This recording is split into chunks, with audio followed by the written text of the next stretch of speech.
Joshua is dead. The man who led Israel across the Jordan, who watched the walls of Jericho fall, who divided the land among the tribes, now rests in the soil of the promise. The elders who served with him are passing away. A new generation is rising, and this generation does not know the Lord as their fathers did. The question now hangs over Israel like morning mist. Who will go up first to fight the Canaanites? The Lord answers, Judah shall go up.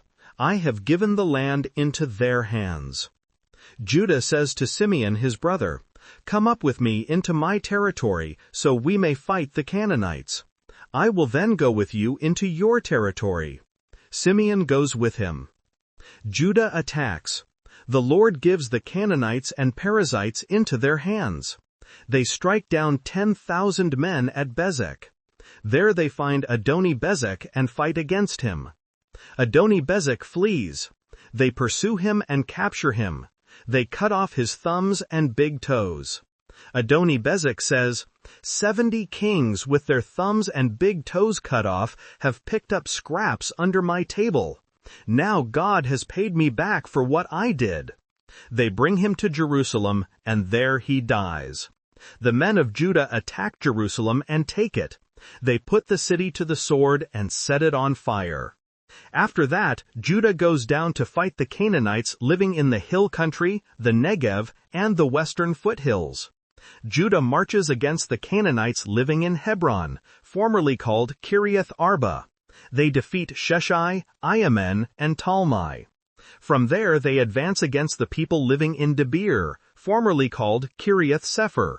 Caleb says, I will give my daughter Aksa in marriage to the man who attacks and captures Kiriath Sepher. Othniel son of Kenaz, Caleb's younger brother, takes it. So Caleb gives his daughter Aksa to him in marriage. One day when she comes to Othniel, she urges him to ask her father for a field. When she gets off her donkey, Caleb asks her, What can I do for you? She replies, Do me a special favor. Since you have given me land in the Negev, give me also springs of water. Caleb gives her the upper and lower springs. The descendants of Moses' father-in-law, the Kenite, go up from the city of palms with the people of Judah to live among the inhabitants of the desert of Judah in the Negev near Arad. Judah goes with Simeon and attacks the Canaanites living in Zephath. They completely destroy the city. Therefore it is called Hormah. Judah also takes Gaza, Ashkelon, and Ekron, each city with its territory. The Lord is with Judah. They take possession of the hill country, but cannot drive out the people of the plain because they have chariots fitted with iron. As Moses had promised, Hebron is given to Caleb, who drives out the 3 sons of Anak. But the Benjamites fail to dislodge the Jebusites who are living in Jerusalem. To this day the Jebusites live there with the Benjamites. The tribes of Joseph attack Bethel, and the Lord is with them. They send men to spy out Bethel, formerly called Luz. The spies see a man coming out of the city and say to him, Show us how to get into the city, and we will see that you are treated well. He shows them, and they put the city to the sword, but spare the man and his whole family. He goes to the land of the Hittites, where he builds a city and calls it Luz, which is its name to this day. But Manasseh does not drive out the people of Beth-shan or Tanach or Dor or Ibleam or Megiddo and their surrounding settlements.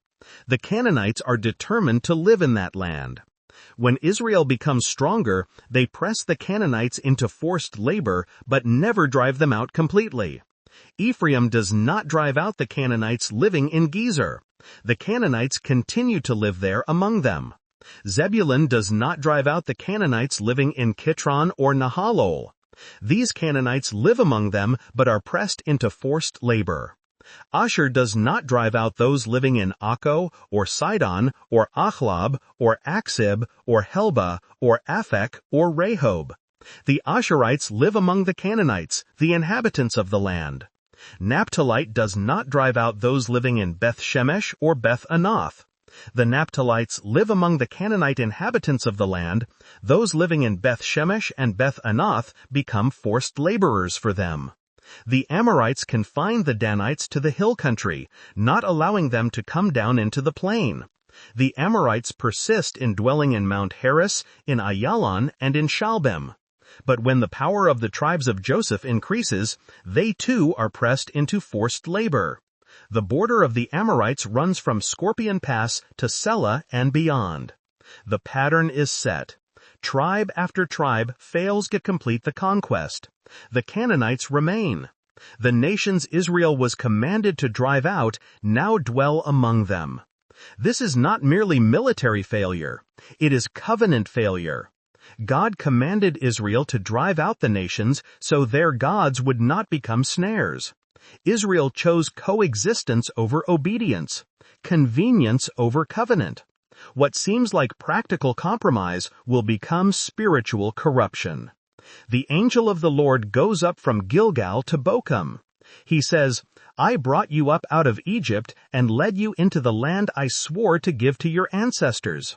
I said, I will never break my covenant with you, and you shall not make a covenant with the people of this land, but you shall break down their altars.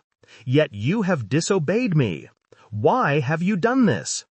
And I have also said, I will not drive them out before you. They will become traps for you, and their gods will become snares to you." When the angel of the Lord speaks these words to all the Israelites, the people weep aloud. They call that place Bochum, which means weeping. There they offer sacrifices to the Lord. After Joshua dismisses the Israelites, they go to take possession of the land, each to their own inheritance.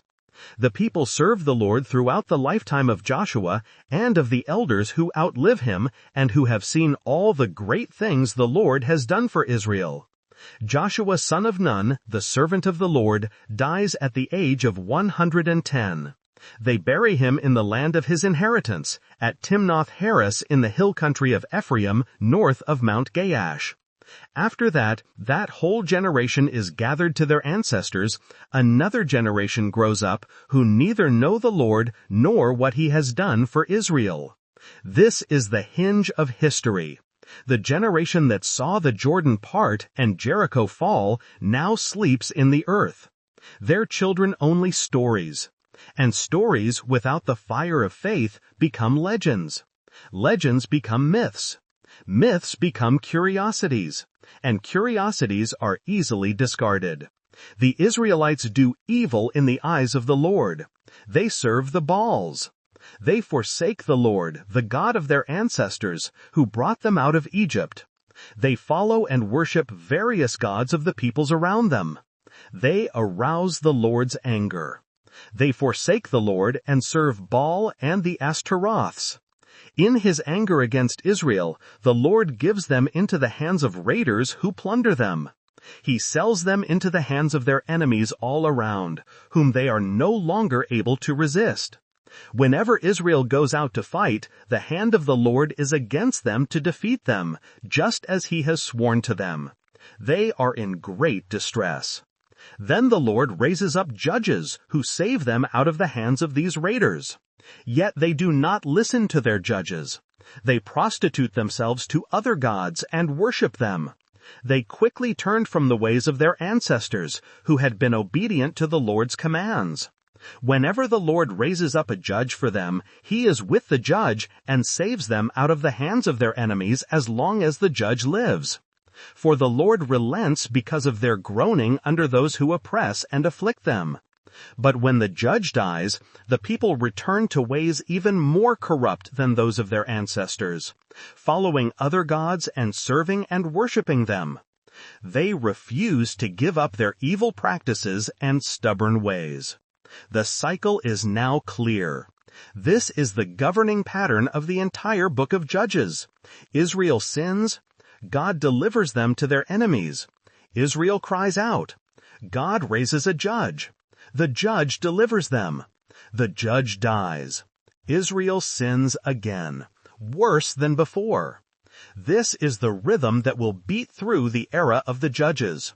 Not random episodes, but a deliberate structure showing progressive decline. Each turn of the cycle sinks lower than the last. The deliverers grow more flawed. The sins grow more grievous. Israel spirals downward until the nation itself nearly collapses. Therefore, the Lord becomes very angry with Israel. He says, "Because this nation has violated the covenant I ordained for their ancestors and has not listened to me, I will no longer drive out before them any of the nations Joshua left when he died. I will use them to test Israel and see whether they will keep the way of the Lord and walk in it as their ancestors did." The Lord allows those nations to remain. He does not drive them out at once by giving them into the hands of Joshua. These are the nations the Lord leaves to test all those Israelites who have not experienced any of the wars in Canaan. He does this only to teach warfare to the descendants of the Israelites who have not